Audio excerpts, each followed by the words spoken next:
I will now go ahead and just invite our speakers of the moment, speakers of today, up to the stage. So Chad Reynolds is, as I said, the creative director at Sporting Kansas City, and Courtney Park is the creative services designer and manager. And here they are now to take it away for the main event. Thank you, two. Awesome. Well, as Larissa said, my name is Chad Reynolds. I'm the creative director at Sporting Kansas City. I have been at Sporting for 16 full seasons now, which is crazy to believe. It's been nearly half of my life, but super proud of what we've built here at Sporting and excited to talk to you guys about it. And about 4 feet to my left, I guess you're right, is Courtney Park. Yeah, so like Chad said, my name is Courtney Park.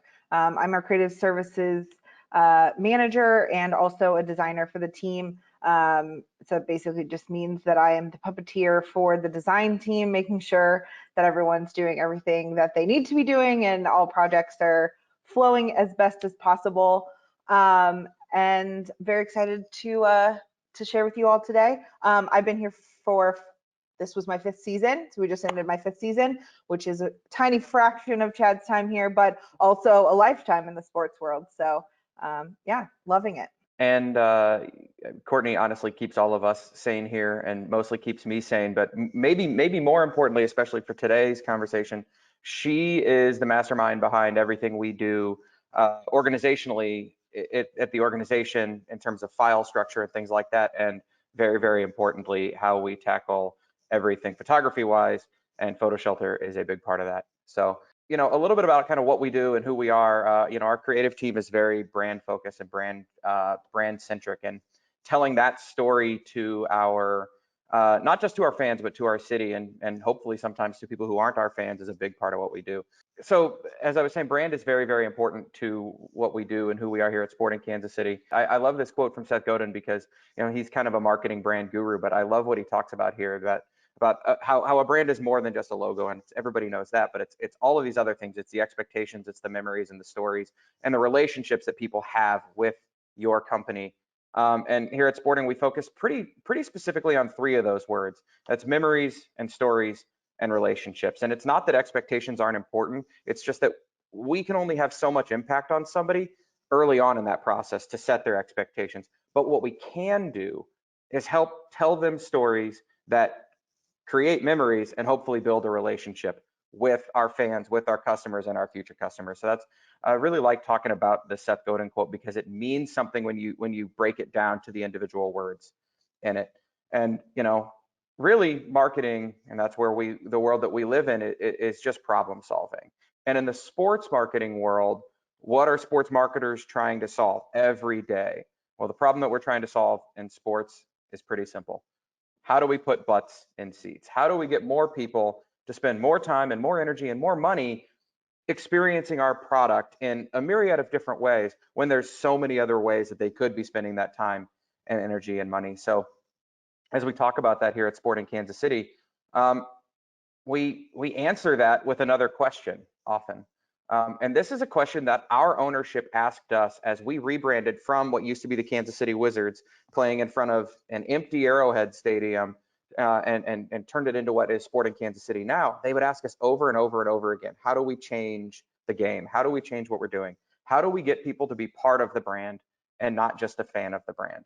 And that's been a really important part of the ethos of what we've built Sporting Kansas City around.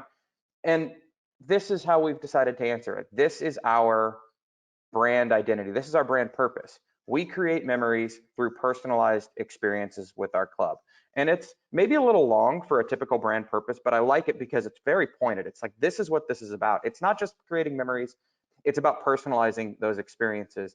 And the best way to kind of elevator speech it or coalesce it even down into as little as one word is to look at it this way. We try to create we.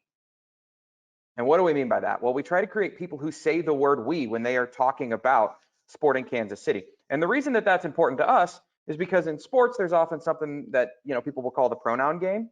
And you hear this a lot from your kind of like asshole radio shock jocks, pardon the language, but who live in this world of you didn't catch that fly ball, you didn't score that goal, you're not on the team, and so you can't say we.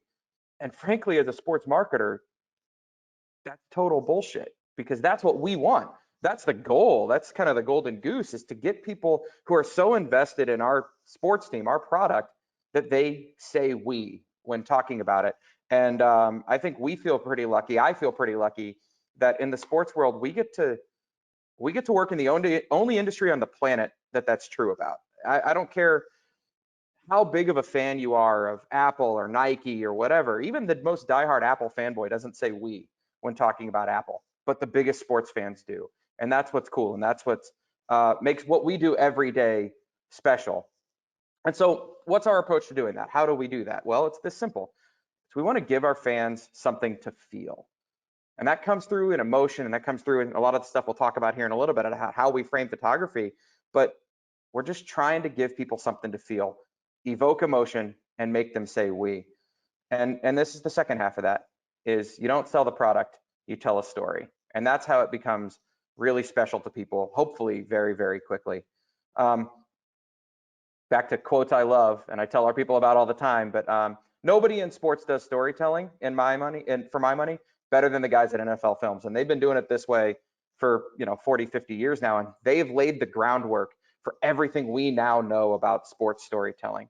And their ethos, their founding principle was this, and this is a quote from Ed Sable, who's the man down there on the right with his son Steve Sable, who now runs the company. Tell me a fact and I'll learn. Tell me a truth and I'll believe. But tell me a story and it will live in my heart forever. And yes, it's cheesy, but it also means something. And building a company around that and building your entire strategy around that is really, really important. And here's why. It's because that's how you can create fans and advocates. If you focus on your storytelling, if you focus on your why, your brand identity and your brand purpose, you can get people who start to feel like they're a part of it. And for us, that brand purpose is that we create memories through personalized experiences with our club. And I guarantee you, every kid in this photo right here remembers the day that they got a selfie with Rob Riggle on the sidelines of a Sporting Kansas City match. And that's what matters as we turn those kids into lifelong fans. And so that's our content strategy. We are storytellers. Every day, all day, that's what we're trying to do, is paint the picture for people who maybe aren't in the stadium or are watching on TV or whatever, of what that experience is like. And so the lens through which we view that, our content approach, is to be immersive, not observational.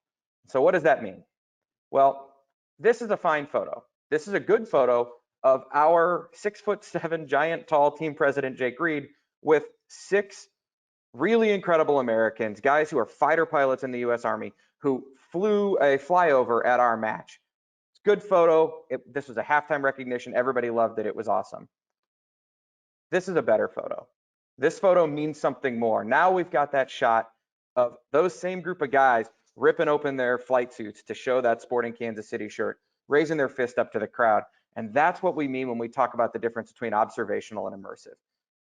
You can feel like you're a part of the photo on the right there, whereas the photo on the left is just you're watching other people experience this.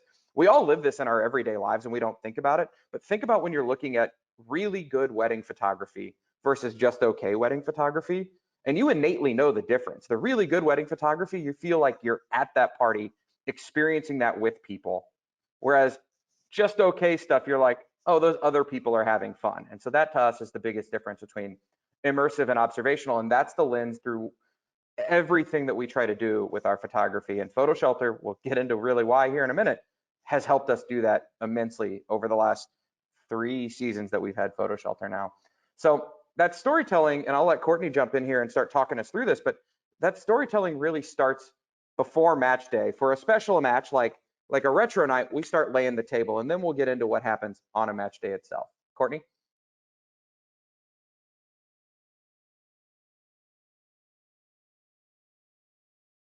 Yeah. There you go. Okay, got it. I just had to click it 27 times. It's fine. So like Chad said, we love to storytell, and we kind of think of our matches as a book, right? So before leading into a match, like how are we ramping up? So training photos, what's happening in getting that storytelling for that match. So on a retro night, which we get to have a little bit more unusual fun than we would for a traditional match. Like this year, we did all training photos with Polaroids and then took photos of those and shared it, which is a little convoluted, but also really fun. And then, you know, we get to go do special photo shoots and get people excited and hyped to participate. We have 5 or 6 theme nights a year, but our retro night is our biggest one, and we get to have the most fun and act the most crazy and slime people and get crazy. So we start there, and then we sort of build into the match itself, right? So the walk-in photos and getting set for the excitement of the boys in the stadium, getting going. Then we transition right to the moments on the field, whether that's game action or obviously intense, incredible, and celebrations, right? And how we use that and how we, you know, there's a lot of strategy behind how we go out on Instagram or on Twitter, but just really making sure that we're continuing that storytelling throughout it, building to, you know, that final moment where that third photo where Alan Polito is sitting on the field, the post-game confetti raining down on him, just kind of soaking it all in, is the moment that we're building towards. And then we always end with the why, right? Larissa kind of showed the photo of who we lovingly referred to as our mini Johnny Russell with his fake tattooed sleeves in that early photo. And these photos here that kind of show that moment that our players who are so great with our fans and spend so much time with them and creating those memories, like the players just so graciously do that. We don't even have to tell them about our why. They do it so innately, which is incredible.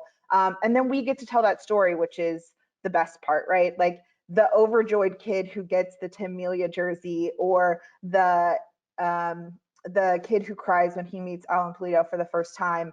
Our mini Johnny Russell showing up every match in fake tattoo sleeves, sometimes the fake beard, just to look like his hero. And so continuing to always tell the why and weave that in, but also telling the match as well. And so that's always sort of our focus on a match day. And yeah, so that's, you know, that's how we tell the story. That's kind of the flow of match day itself, and we'll get into the nitty gritty here in a little bit. But you can't do that without a lot of planning, and we've learned this over the years that the more we plan, the more prepared we are. Shockingly, that's how things work.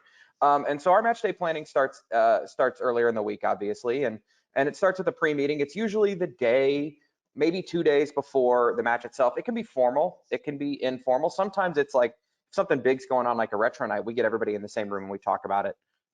They hash it out big time.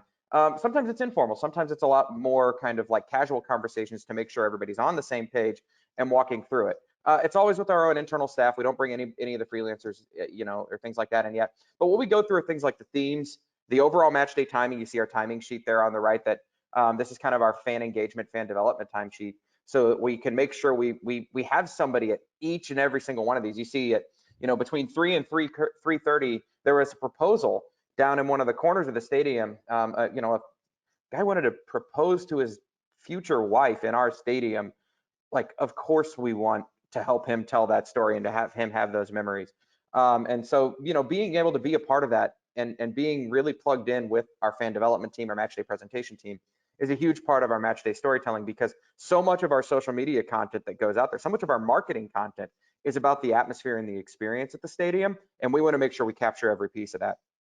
We also tackle all of our corporate partner needs. And sometimes that's as simple as making sure, hey, there's a partner on the coin toss tonight. Make sure we have a photographer there, because that CEO is going to want to hang that picture on his wall. And sometimes it's much more complicated. It's like, hey, can you help us picture or get a picture of something that we can potentially turn into a sponsorable asset in the future? And obviously that helps drive revenue for the company, which keeps the lights on, pays all of our bills, all of those kinds of things. And then there's our own marketing and channel strategy and storylines, making sure that we're all on the same page about the stories that we want to tell. What's the mood in the locker room like? What's the team narrative right now? What are all of those kinds of things? We make sure we talk through that.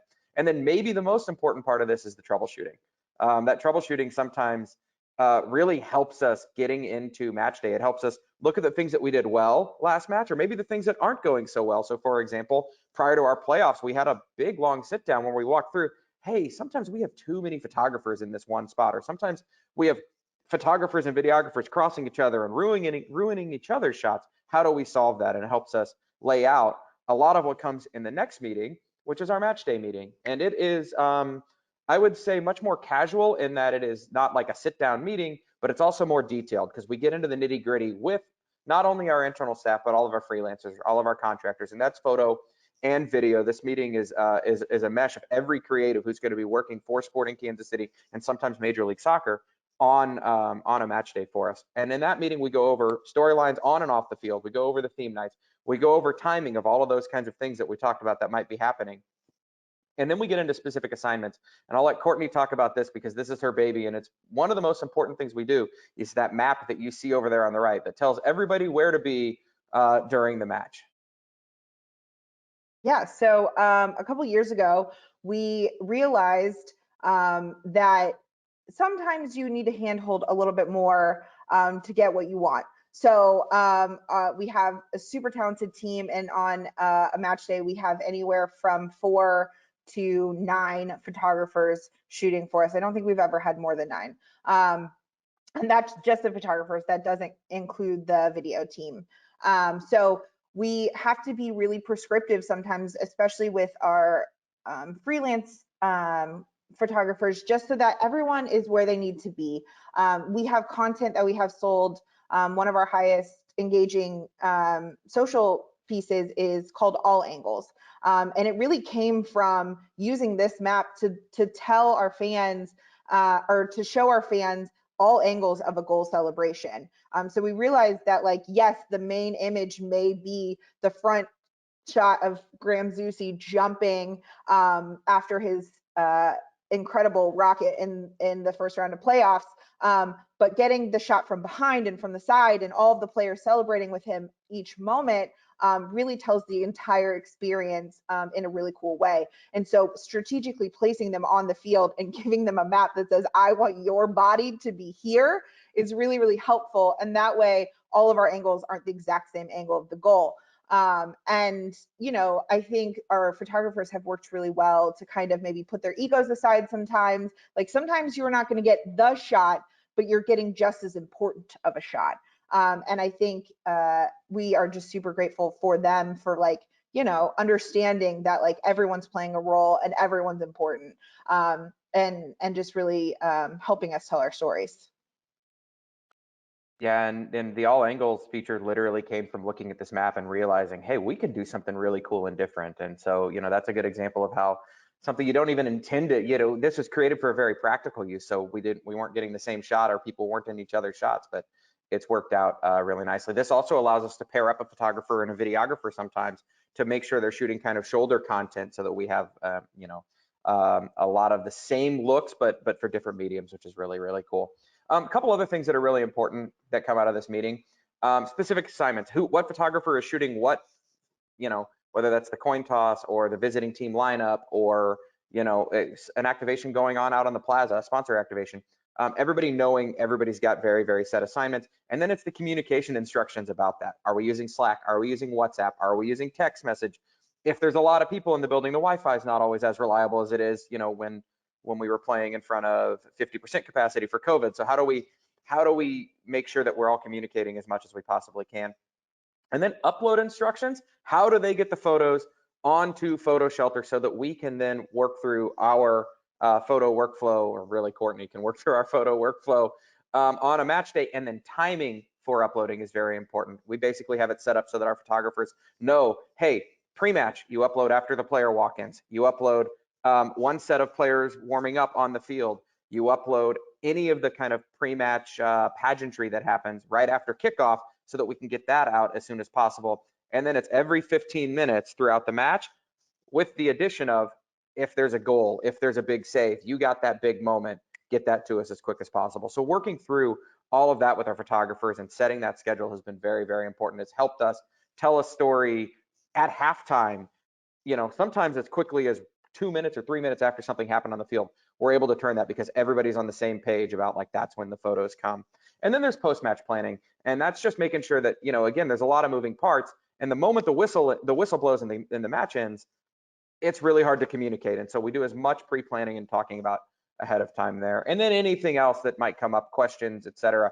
And usually there's a split at that point between our photo team and our video team go off and talk amongst themselves, and then kind of if people need to reconnect and reconvene, they can.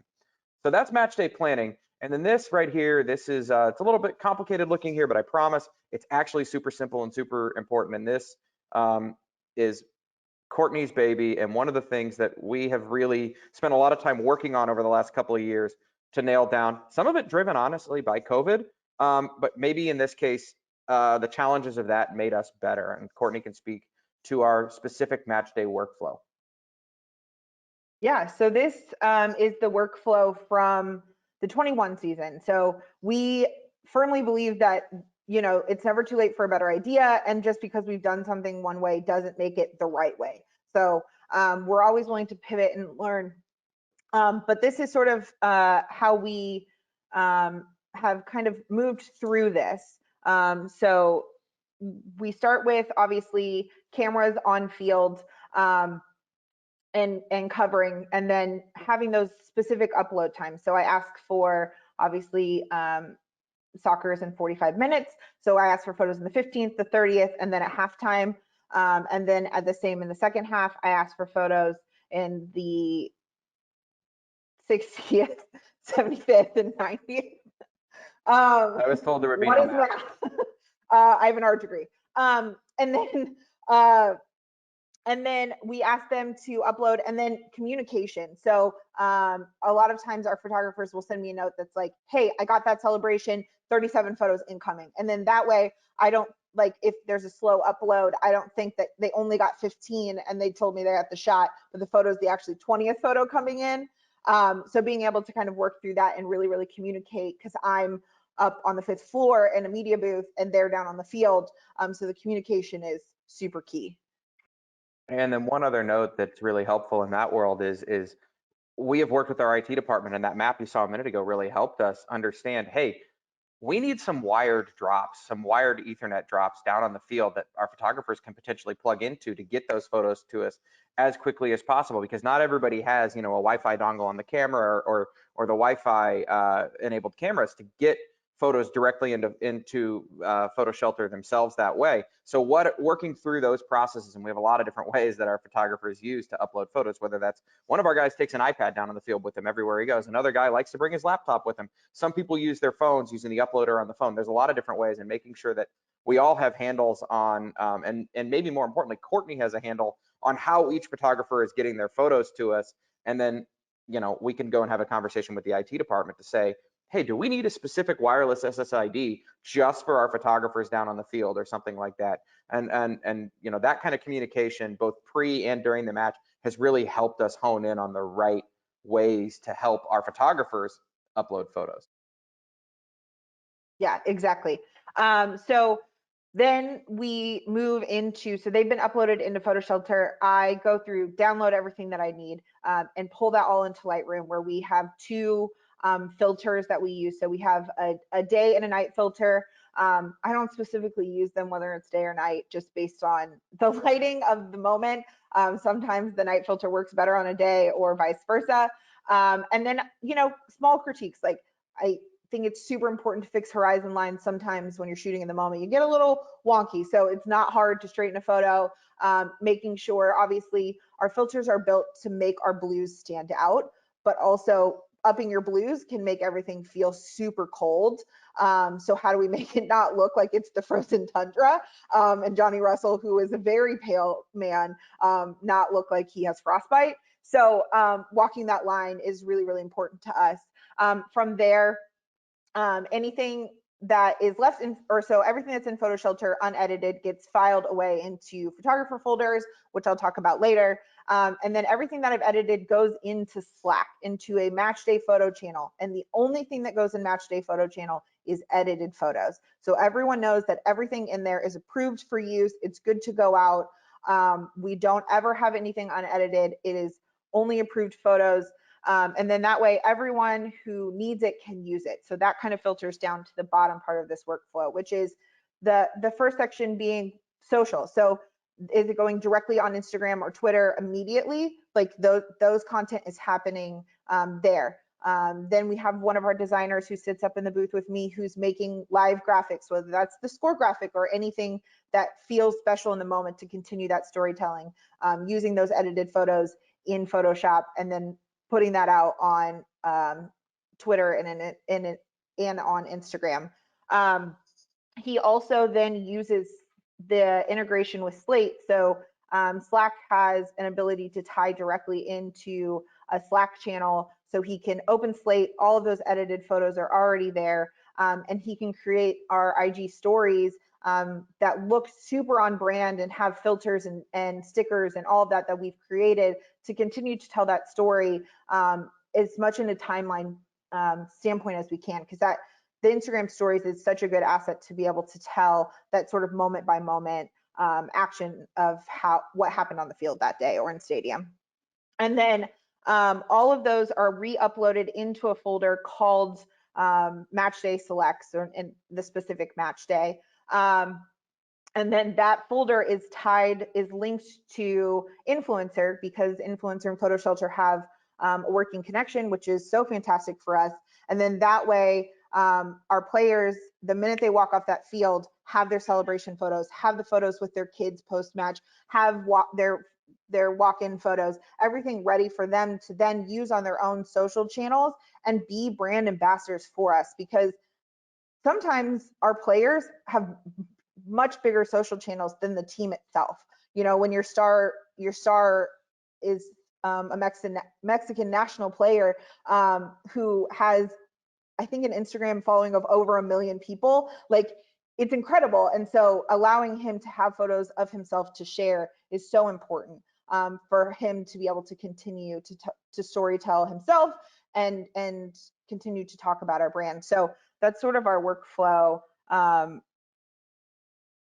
it seems like a lot, but it's really, really not. And it happens very quickly. You know, all of this is happening at the drop of a hat. So. And it really is it's been a growing process. You know, this is very different now than it was in 18, 19.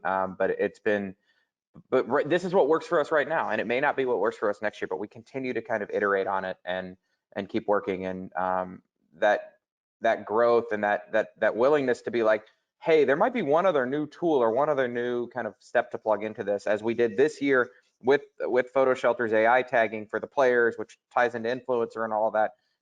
Like, you know, there's always little bits of pieces that we think we can add to it. And it's been really, really great. It's given us the ability to tell really cool stories on a match by match basis. But it's not just about match day for us. Obviously, match day is that's our product. That's our ultimate kind of, you know, that's our show, if you will. But PhotoShelter has really helped us for everything that we do around Sporting Kansas City and Sporting Club, which is our parent company, because we are essentially an in-house creative and marketing agency that touches a lot of different pieces. And in this case, we touch match day, but that extends to our fan engagement, whether that's a World Cup watch party that you've probably seen on ESPN or Fox for the last decade, these giant Kansas City World Cup watch parties. Well, Sporting puts those on, and how do we capture that content? How do we tell that story? Or if that's just a random fan engagement event where, you know, it's just another kid taking another picture with Ilie Sanchez, but we want to get that picture out there for that kid, and so that our fans know, hey, this is the kind of players that we have. These are the guys. You just cheer for clothes. That's what we do in sports. As Jerry Seinfeld famously said, you cheer for clothes, but it's clothes that care about you too, and that's a big part of our brand.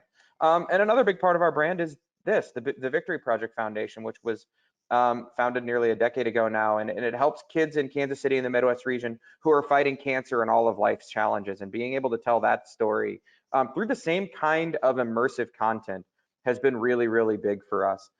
It extends to our youth soccer, which is a massive part of our brand, and frankly, a big part of revenue for the club that we need to make sure we're giving it the same treatment and the same care that we do with everything else, you know, brand-wise, because it'd be really easy to just be like, oh, there's a youth soccer tournament, we'll just send a photographer, or we have a ages 3 to 5 clinics program, we'll just send a photographer. But really, we're marketers at the end of the day, and we want to make sure that the story that we tell about that is compelling and makes people want to be a part of it and put their kid in. And that's why I love that photo up at the top right so much. You feel like you're there. You can see the kid enjoying it. Like there's I'm not even a parent, but I'm a proud parent moment looking at that photo.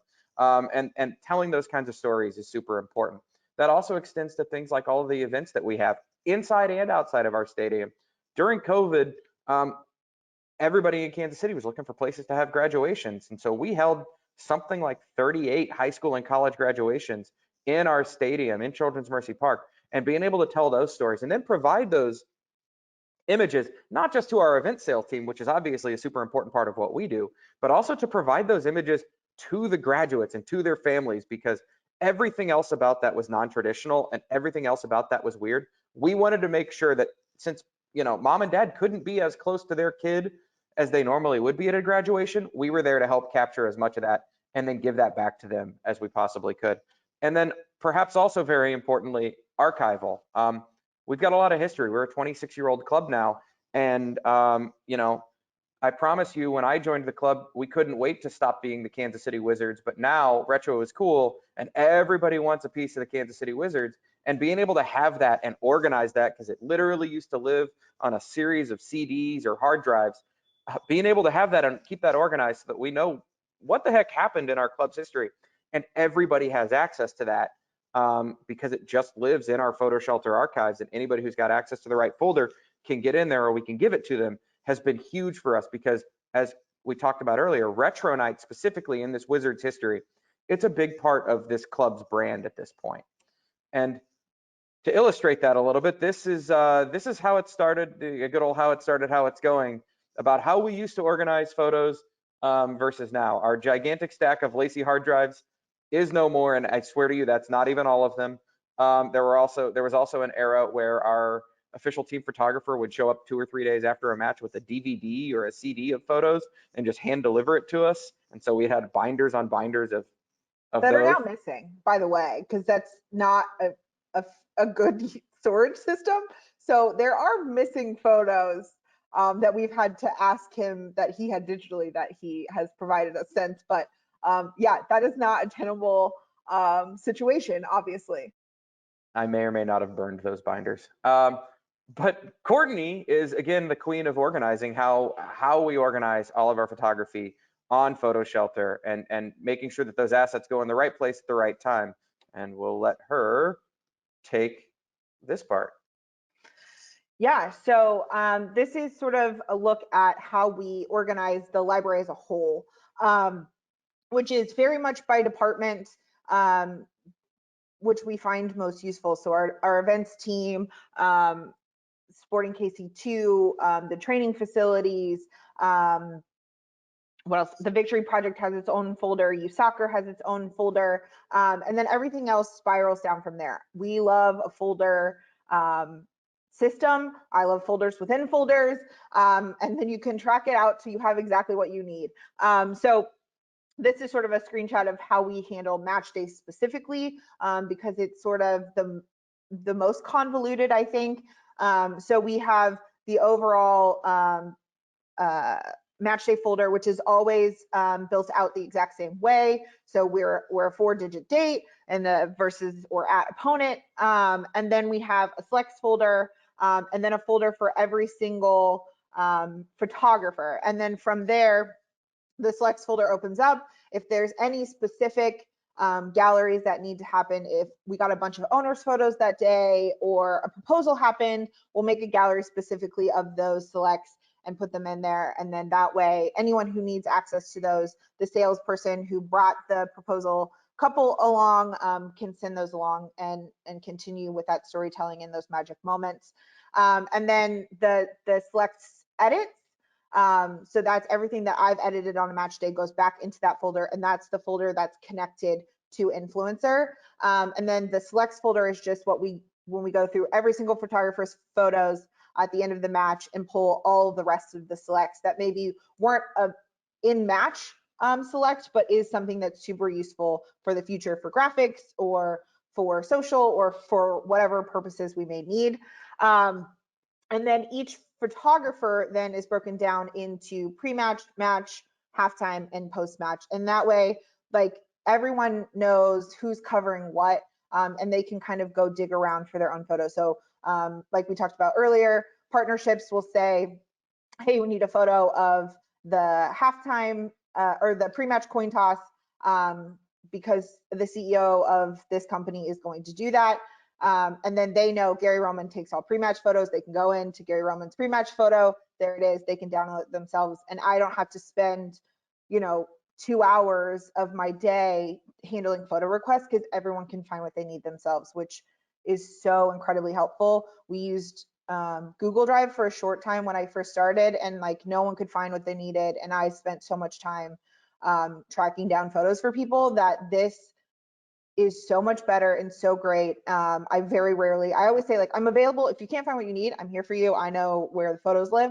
But you have to look for it yourself first, and guaranteed they always find it before they have to come to me. Like maybe once every 6 months, somebody's like, I need a photo. And I'm like, okay, let me help you. So it's super great.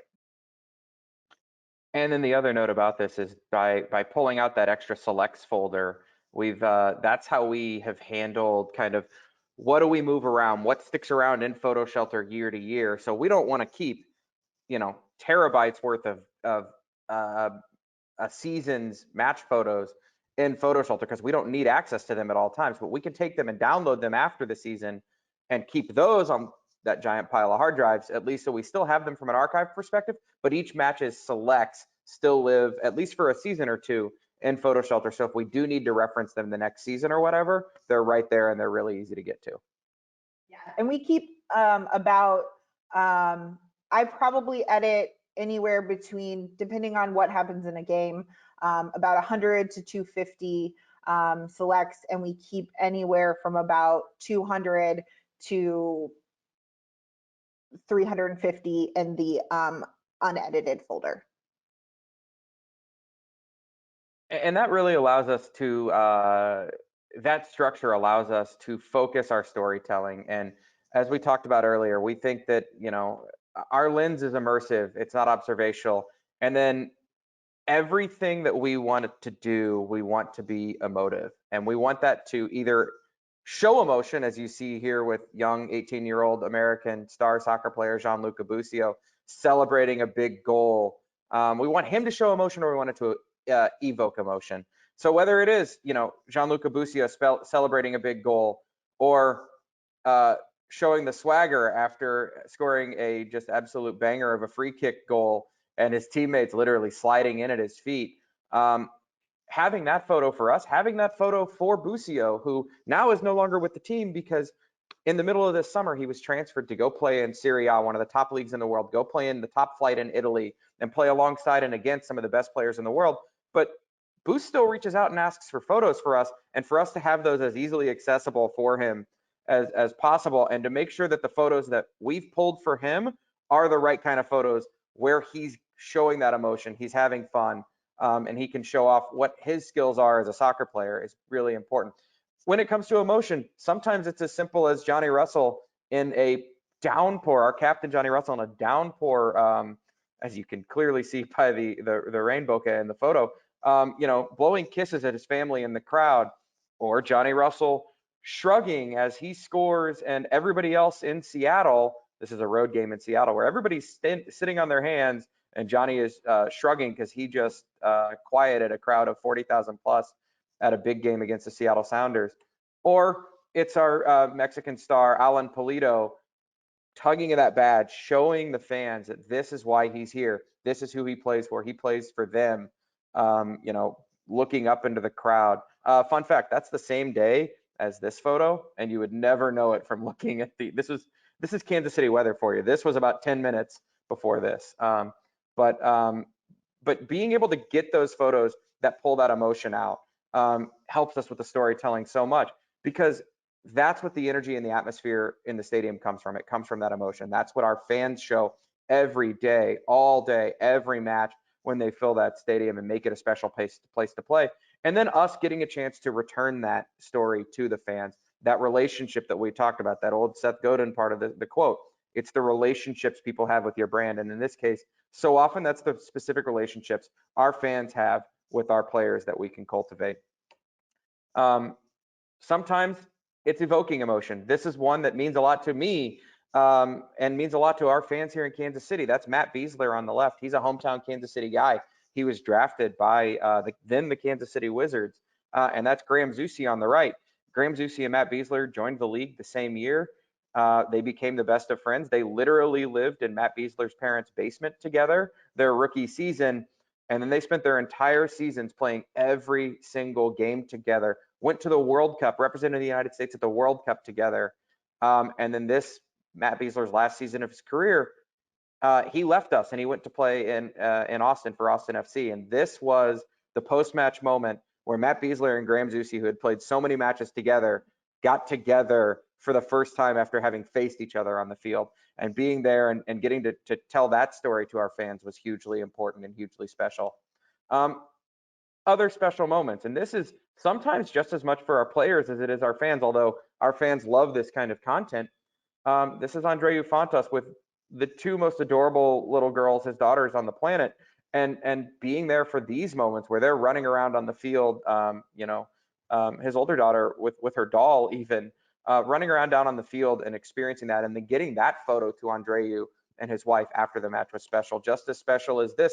That's Luis Martins with his firstborn at his child's first match at the stadium, and being able to share that again with our fans and with our players is a really special thing because it does evoke emotion. And that's what it's all about. And sometimes it's capturing the traditions that come out of that emotion. In this case, it's a brand new tradition. I don't even know if we can call it that yet, but it's a brand new fun tradition that started this year, where after a big win, our players will go over down to the cauldron, down to the fans that create the atmosphere and the energy in the stadium on a match day, and bang the big drum with them and sing along while that's going on. It's a really, really cool moment. And this photo is a perfect example of going all the way back to those photo meetings and that photo map from earlier. We used to get this same kind of photo, except there'd be 6 different cameras in the background and 6 different video people or whatever. And by kind of setting the guidelines and making sure everybody had very clear instructions on where they were to be and when, this photo is as clean as it can possibly be. And it's a really cool moment, not ruined by a lot of other stuff going on in the background. Same thing with this photo. You remember those flyboys from earlier? This is a new tradition that started a couple years back. After the game, the man of the match will go down to the cauldron and chug a beer with the fans. It started pre-COVID days when a fan was literally handing a beer to our players. Now it's safe, now it's sanitary. We supply the beer, but they'll chug a beer with the fans. And in this case, Johnny Russell, our captain, and Graham Zusi, one of our stars, chugged a beer with the pilots from who had done the flyover earlier that match. This is Rod. Did I mention we have a beer chugging thing post-match? This is Roger Espinoza, another longtime player of ours, chugging a beer with the fans as he celebrated his man of the match moment. And then it's also about capturing the things after the match. The party doesn't stop just because they stop chugging beer out there. The party moves into our Budweiser brew house, and our fans will gather and they will bang that drum and they will wave flags and they will chant and cheer for sometimes 20, 30 minutes post-match, just kind of letting loose all the energy that they just built up over the 90 minutes to celebrate a big win, and being able to capture that and have people in the right place at the right time, and then share those photos with our fans is a really cool thing, because that's really what it's about. That's when you think about kind of your favorite sports memory, it's not necessarily about the score. Sometimes it's not even about what happened on the field. A lot of our brand is built on this idea that your favorite sports memory is often the people that you were with and how it made you feel. It's about the moments, it's about the memories. That's why we get into sports. That's why we become fans. And so by being able to tell that story in our social, through our photography, through our video, that's really kind of the ethos of that we talked about earlier, making people feel like they're a part of something bigger than themselves. And this moment kind of encapsulates it all. For us, it all comes back to this moment, which this happens, we call this the sway. It happens at the end of every home match that we win. It happens at road games too. If we've got traveling fans, our players go down to the north end of our stadium, they link arms and they sway and sing along with the cauldron, with the fans to "Oh, When the Wiz Go Marching In." And that shared moment is everything that we're trying to accomplish here at Sporting Kansas City. And getting this photo right is one of the things that we just have spent so much time trying to focus on, because this tells the story of the relationship of the club and the fans so well. It's so pointed because that's what matters. It is about those relationships. It is about the moments and the memories that you have. It's about this 4-year-old kid at his very first sporting match, wearing his My First Sporting Match pin, where he probably doesn't care about what's going on at the game. He's way more enthralled by the confetti falling around him celebrating a goal. But his parents are going to remember this moment. His parents are going to have that memory of him throwing confetti in the air and looking back at dad or mom here, because that's what this is about. That's our brand purpose. Again, we create memories through personalized experiences with our club. And we couldn't do that without our incredible group of content creators. And frankly, we couldn't do it as well as we think we do these days. We're really proud of being able to tell that story. We couldn't do that without the abilities PhotoShelter has given us. And so it's been really great to partner with them over the last couple of years on this. We'll land on this really quickly. We also couldn't capture photos like this one of the one, the only, the man, the myth, the legend, Mr. Steve Harvey in his tearaway pants, smoking a big stogie, kicking back backstage at Family Feud, but rocking his very own Sporting Kansas City jersey. So thank you for joining us today for this. Special thank you to a lot of the photographers who have helped us throughout the years and whose photos you see featured throughout this piece. Most of the photography here was from the last 12 months, but I didn't want to leave us without two very important photos. One, this photo, which is to me the most iconic photo in the history of the club. This is from August 8th, 2012, and I remember that date very vividly because that's the date that we won our first trophy as Sporting Kansas City in our stadium. And this image of 11 guys, walking down the field wearing Sporting and wearing Kansas City on their chest while they're, playing, as you see the fans saying, for the glory of the city, was just an iconic moment. And to me, like I said, it's the most iconic picture in the history of the club, and it's the same kind of story as we talked about with the sway earlier. Okay, maybe the second most iconic picture in the history of the club, because there he is, Mr. Steve Harvey. So that's it for us. Thank you. And I think Larissa, is it Q&A time? How does this go now? It is Q&A time. Thank you so much, Chad and Courtney. That was amazing, fantastic. And I am so excited to see, our dear Steve Harvey's face. What a handsome fellow. Can you all see my screen now with this last fan photo? Yes. Okay, awesome.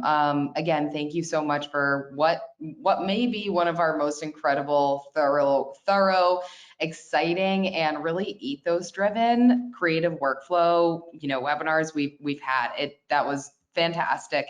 So much energy, and you did answer a few of the questions that I had prepared in that, actually. So I'll start with a question from the audience. So one of our partners from Miro, who does partners with us on some of our artificial intelligence, has a question. Taylor asks, can Courtney and Chad talk a little bit more about their influencer workflow? What data do they monitor and report from athlete posts? And are there specific shots that they see performing better than other shots? Good question. It's a great question. I don't have too much on the data side. We are still trying to get our players to use influencer a little bit more. Right now, they're mostly using it as like just a way to get photography. But we have had a couple of them, usually our younger guys, because let's be honest, it's the younger guys who are like more interested in using their social. Some of our old veterans, Graham Zusi, doesn't care about photos of himself and does not care about social media. And so those ones are a little bit harder to use. But Daniel Shallowy, who was one of the nominees for League MVP this year, and is really building his own channels.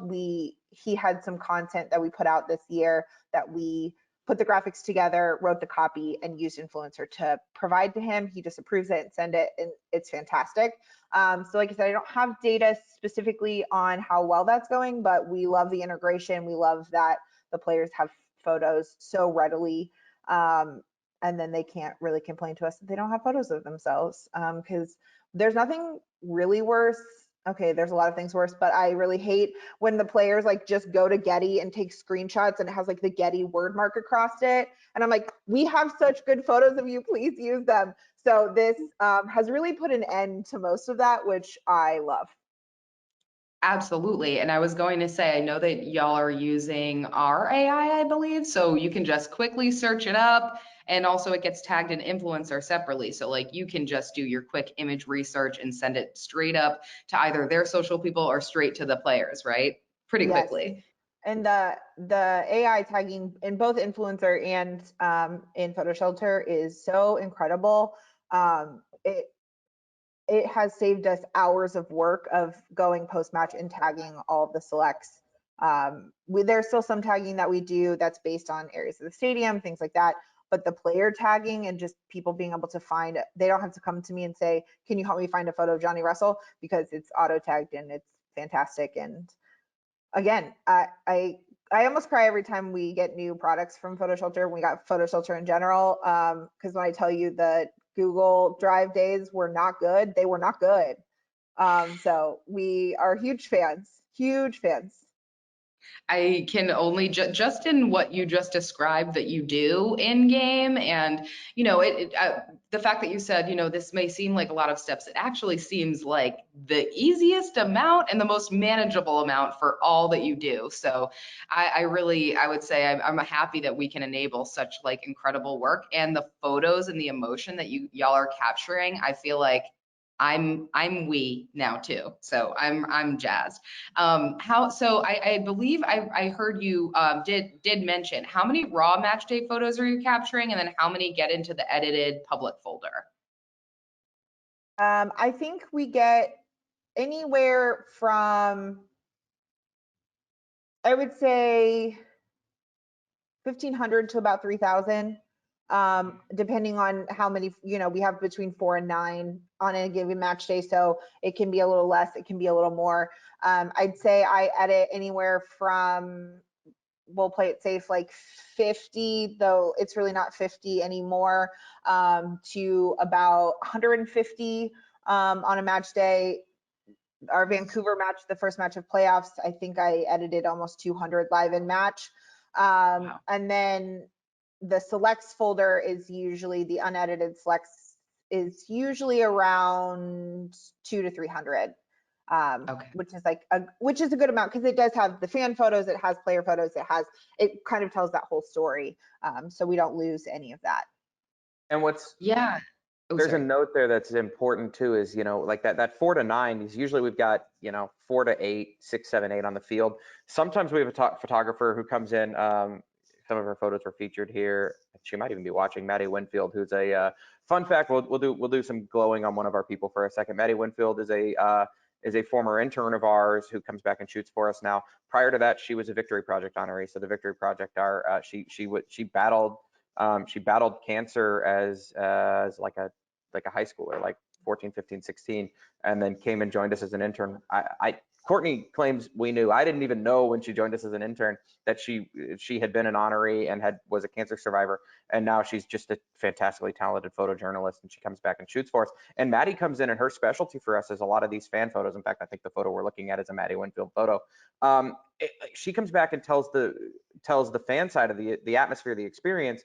And Maddie's a really good sports photographer too, but this is like, she's so good at this that we bring Maddie in and we use it for the marketing side. And so that's kind of whether it's 1,500 action photos, sometimes there's another 400, 500, 600 atmosphere experience photos that come in that don't even go through that same workflow because it's not necessary for real time necessarily.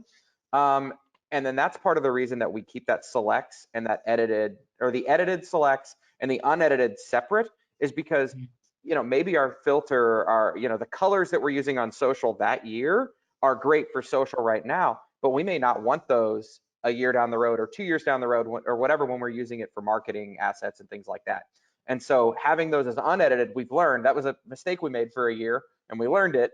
To keeping those unedited actually gives us a lot more freedom going forward, because the worst thing you can do is try to put a filter on a photo and then try and pull it back out once you're not dealing with the raw anymore.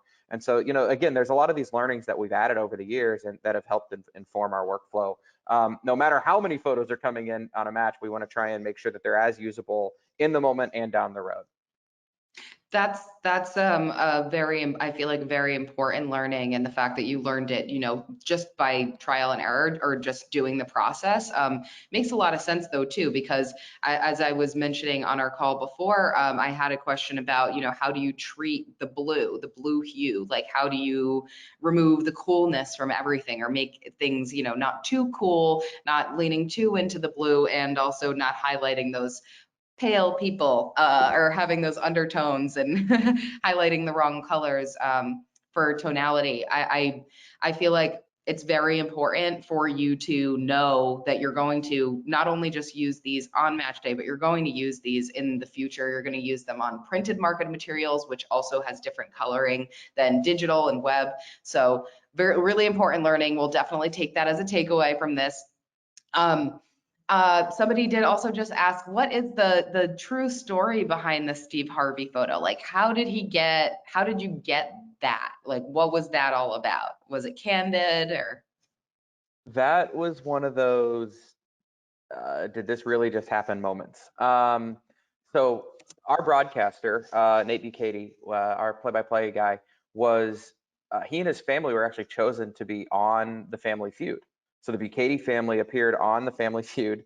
And so he met Steve Harvey, and, I mean, being an ambassador for the club, he took a jersey, took a customized jersey to Steve Harvey, gave it. I don't even think he gave it to Steve Harvey. I mean, it's one of those things. I don't think you spend a ton of time interacting with Steve Harvey other than when you're actually playing the feud. But he gave it to like Steve Harvey's guy, and never thought twice about it. And 6 months, maybe a year later, somebody on our staff or a fan even was on HuffingtonPost.com, and that was the front page image on the front page of HuffingtonPost.com. Because two fun facts: Steve Harvey writes a weekly blog for HuffingtonPost.com, and second fun fact: Steve Harvey has a photographer who follows him everywhere. He has a personal photographer who follows him everywhere. I mean, if I was Steve Harvey, I'd have a photographer. I want people to document my life now, and I'm not important at all. Like, if I was Steve Harvey, I get it, right?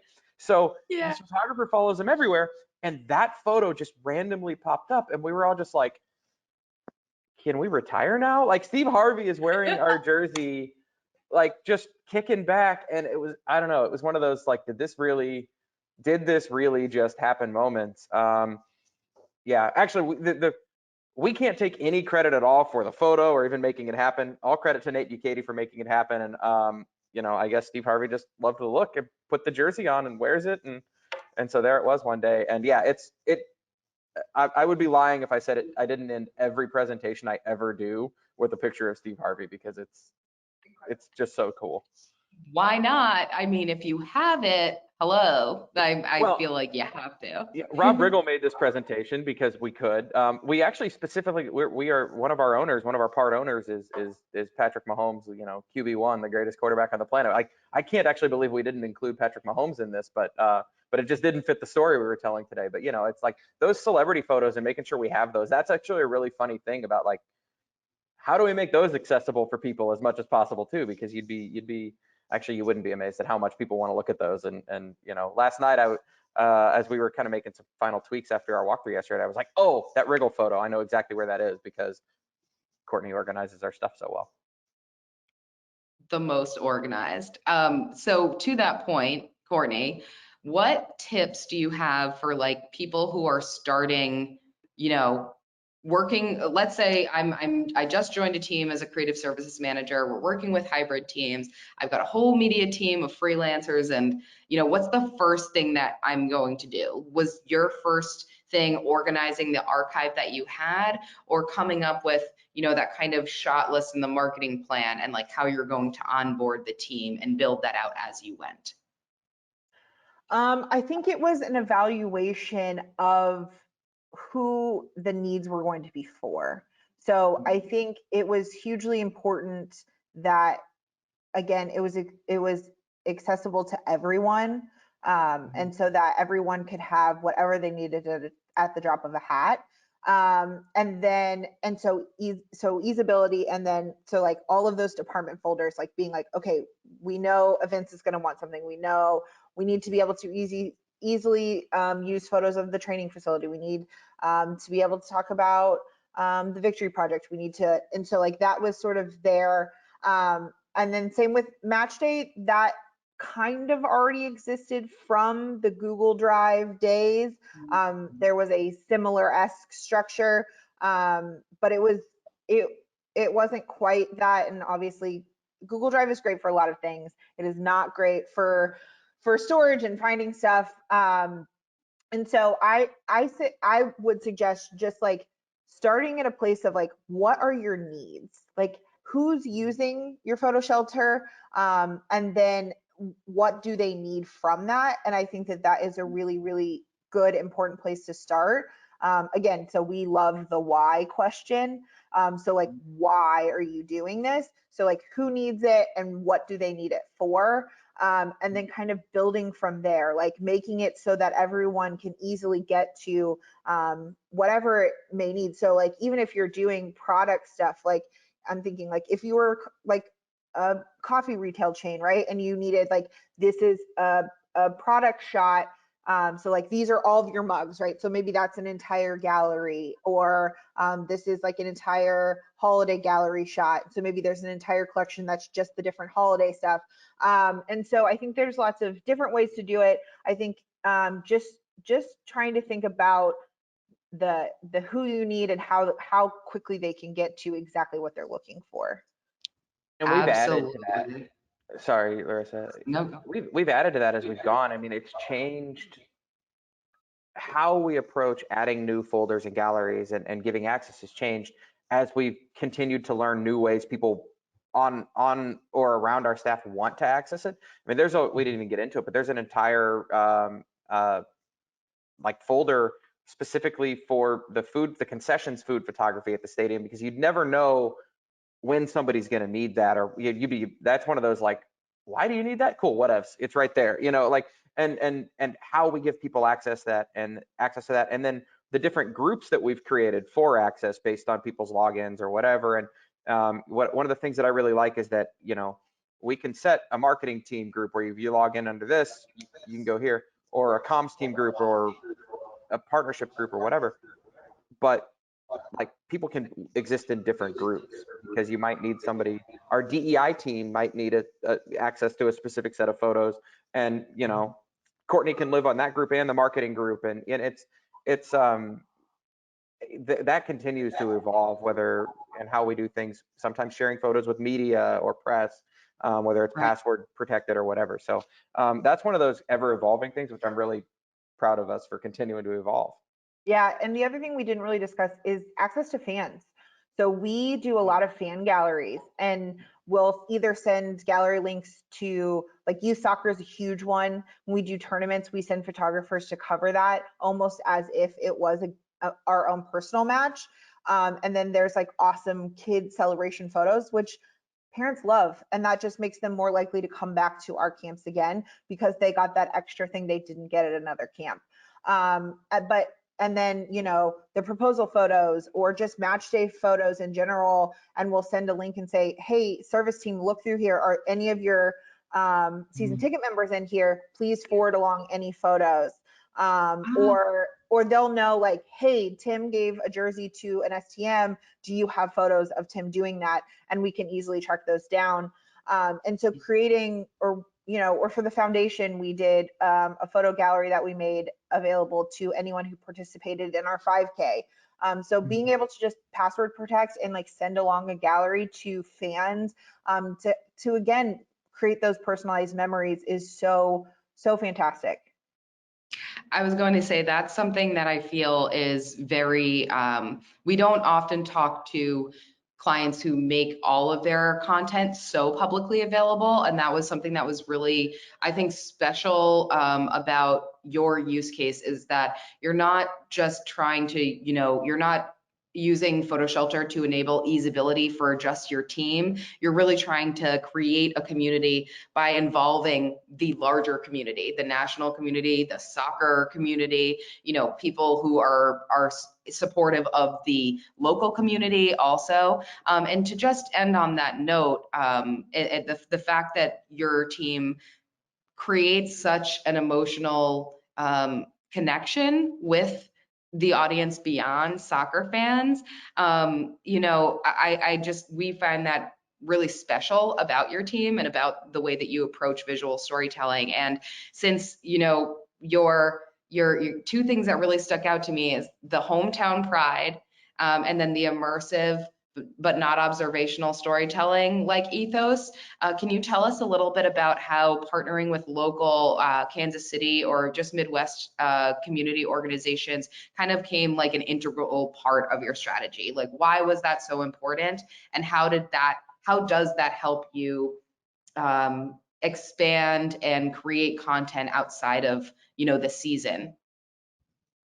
So yeah, I love that. That's a fun question because that's a big part of the ethos of the brand and who Sporting Kansas City is. And it's in some ways it's as simple as being like, why wouldn't we partner with local companies? But then you think about it and you see so often that people don't. And for us, it comes back to our owners again. It comes back to that conversation where it's like, how do we create a brand that people want to be a part of? How do we make them feel a part of it and not just a fan of it? And we literally did a lot of research on the existence and the history of sporting clubs, and that's a whole different presentation for another day.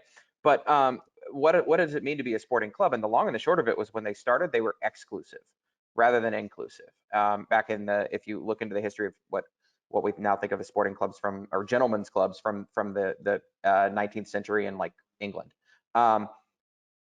they were exclusive. Our owner said, how do we create the modern version of that? What do we do that's inclusive? How do we bring everybody in? And what's the thing that defines it? And for us, it was, well, it's fiercely local, and it needs to be fiercely local, and it needs to tell a story. If you've ever met anybody from Kansas City, they'll tell you, you know. And what I have always loved about Kansas City, and I think is really special, is we've definitely got one of those cities that when you live in, we straddle the state line. We've got Kansas and Missouri, which is really special and really unique. But we've got one of those cities that when you're in Kansas City, people ask you where you're from.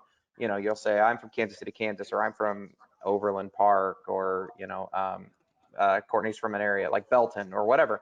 We all know what that means. But outside of Kansas City, we all wear Kansas City on our shirts. We all wear Kansas City on our hats.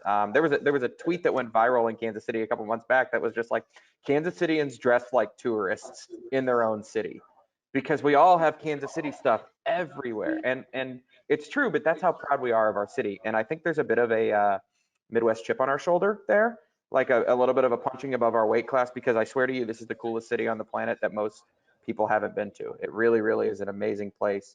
And you're talking to two evangelists for this city, so that's part of the problem. Um, but that like our club was built on that idea of how do we partner with people in this city? How do we work with people who are of like minds? And so for our playoff campaign specifically this year, you know, we developed a campaign to create, I wish I had one here, captain's pennants, which are, you know, those little things that the captains exchange before a soccer game. We created really cool felt versions of captain's pennants for our fans to purchase, with a portion of the proceeds going to charity. And we did that with a local handcrafted maker.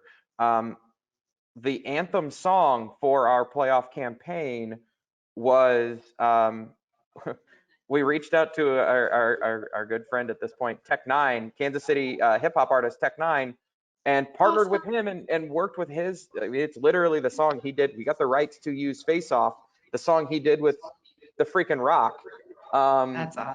and got the rights to work with Tech on that. And we've worked with Tech over the years a dozen times, and he's fantastic and awesome, and also a proud Kansas City evangelist. And then we worked with the Kansas City street artists. Our playoff campaign was Paint the Wall. We have a wall in the corner of our stadium where we celebrate all the championships. And every time we win a trophy, there's a big kind of moment where the captain gets to get up there and physically spray paint, you know, 2021 or whatever on the wall. Unfortunately, we didn't end up painting the wall this season, but that was the campaign. And so we worked with the Kansas City street artist guy by the name of Psych Style to tell that story and to authentically tell that story. And what was really great about that was we thought it was going to be like this graffiti campaign. And we started talking to Psych, and he's like, yo, the street art community is really real. Like there's a lot of like, there's rules. They're not rules, but you know, you got to earn your way, and it's really about authenticity. And we were like, awesome, tell us about it. Guide us through this, because we don't, you know, I don't know if you can tell from looking at me, I'm not much of a street artist. but like, we don't know. And what we don't know, we don't want, the last thing we want to be is inauthentic. And the last thing we want to do is try to tell a story that's not real, that matters to people. And so by having those kinds of relationships and working with Kansas City people and people we trust and who understand our brand and get that same and kind of have that like-minded, those like ideas, it allows us to really do things in a real authentic way. And it was, that was one of the cooler moments in my career was when Psych was like, this is cool, but here's the real story, the real authentic way to do it. And by executing that with Psych, it was like, it just felt right, you know? And so that's a big part of this. And continuing to partner with local companies is, you know, such a huge part of, hell, our stadium is Children's Mercy Park. It's our stadium sponsor is a children's hospital in Kansas City, which obviously is so unique. And everything we do to work with and give back to Children's Mercy is such a huge part of our brand. So we're all, it's who we are. It's what we're built around, and we're really, really proud of that kind of fiercely local side of our brand. Yeah, you know, it goes back to also one of PhotoShelter's main core values is that we're all in, you know, and I really feel like we get each other as client and partner, or partners and or people as people. We really get each other because we're all in, we're authentic as human beings, and we're really about, you know, our community, whether that be who we created around us or the ones that we're serving. And so I really appreciate you sharing so much of your story, so much of your own personal creative approach, and some really actionable, practical tips for all of us creatives getting ready to plan for 2022 to take on. I did want to just share one last note with everybody who's tuning in.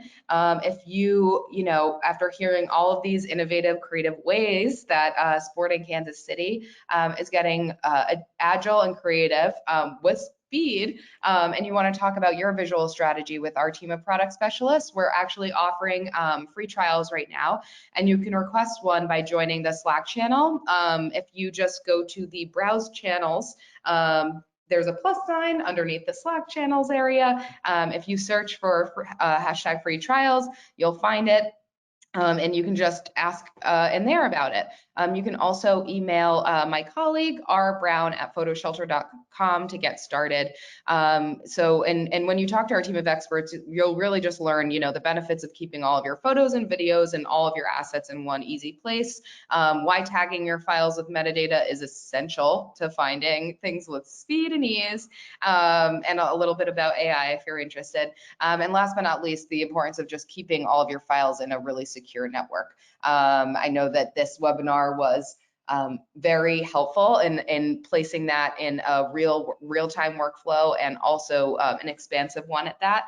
But if you're interested in knowing more about how you can work on that for yourself, feel free to reach out. We're always here to help and listen and talk about your creative work. So thank you both so much for your time. I really appreciate it. This is fantastic, and we can't wait to chat with you again soon and cheer you on.